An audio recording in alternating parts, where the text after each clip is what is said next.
sebuah sekolah dasar negeri, SDN, di Banyubang, Kecamatan Solokuro, Kabupaten Lamongan, masih menggunakan bangku peninggalan zaman Belanda yang terbuat dari kayu jati, meski berusia lebih dari 100 tahun. Bangku-bangku tersebut, sebanyak 20 unit, didesain unik dengan kursi dan meja yang menyatu, dan masih digunakan dalam kegiatan belajar mengajar sehari-hari.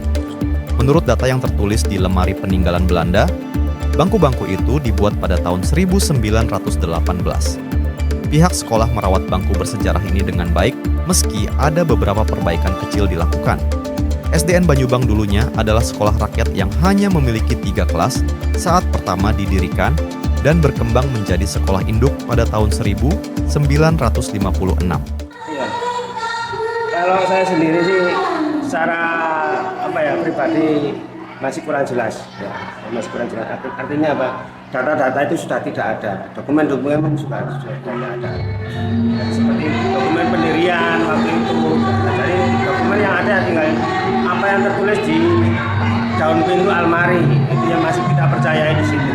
Dan memang menurut cerita rakyat di sekitar desa Banyubang ini, dari 4 desa yang ada di sini itu semuanya sekolah di Banyubang, di SD Banyubang waktu itu, yang bernama masih sekolah rakyat.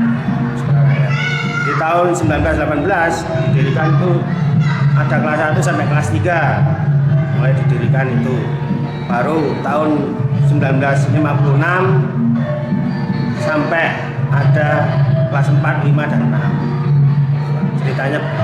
Dan waktu itu semuanya masih sekolah di SD Negeri Banyubang.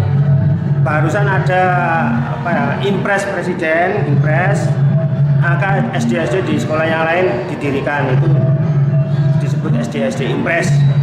Jadi di Banyubang ini SD-nya SD induk, waktu itu masih SD induk. Sampai sekarang insya Allah masih SD induk tercatat di pusat Jakarta, insya Allah. Sisa meja ini insya Allah sekitar ada 20. Masih digunakan, Pak? Masih digunakan, masih aktif digunakan, masih aktif. Itu dirawat atau gimana, Pak? Iya, jelas dirawat ini. Kalau tidak dirawat mungkin sudah banyak yang rusak juga.